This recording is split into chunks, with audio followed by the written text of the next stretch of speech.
آج آپ جو ہے بڑی اپنے آپ کو آزاد محسوس کر رہے ہیں، جو چاہیں کریں، اما شاکرم و اما کفورا. آپ اللہ کے شکر گزار بندے بن کر رہیں یا ناشکرے بن کر رہیں، آپ کو آزادی ہے. آپ جو چاہیں کریں، نیکیاں کمائیں، آپ شرارتیں کریں، بدماشیاں کریں، آپ کو کھلی چھوٹ ہے، کوئی پکڑ نہیں. کلا ان الانسان لیطغی، انسان سرکشی پر آمادہ ہو ہی جاتا ہے. کیوں ہو جاتا ہے؟ الرآہ استغنی، کہ وہ اپنے آپ کو دیکھتا ہے کہ وہ آزاد ہے، کوئی اس کے اوپر پکڑ نہیں ہے. اس نے جھوٹ بولا اور زبان پہ چھالا تک نہیں پڑا، کچھ نہیں ہوا، کوئی تکلیف نہیں ہوئی. اس نے کسی کا حرام مال کھایا، یتیم کا مال ہڑپ کر لیا، پیٹ میں درد بھی نہیں ہوا، لہذا کوئی تکلیف نہیں ہے. یہ ہے اصل میں، چونکہ یہ دنیا جو ہے یہ مادی قوانین کے اعتبار سے کامل ہے. نوٹ کیجئے میرے ان الفاظ کو، یہ دنیا مادی قوانین کے اعتبار سے کامل ہے.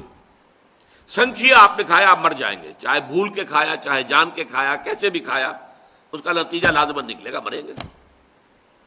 لیکن آپ جھوٹ بولیں گے، کچھ بھی نہیں ہوگا. آپ کسی کا مال ہڑپ کریں گے، کچھ بھی نہیں ہوگا. آپ کسی پر زیادتی کریں گے، کچھ بھی نہیں ہوگا.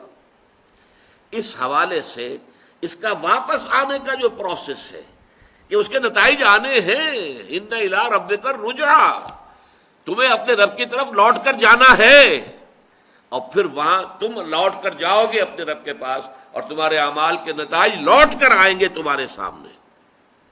پھر انسان دیکھے گا، جس شخص نے نیکی ذرے کے برابر نیکی کمائی ہوگی، اپنے سامنے موجود پائے گا.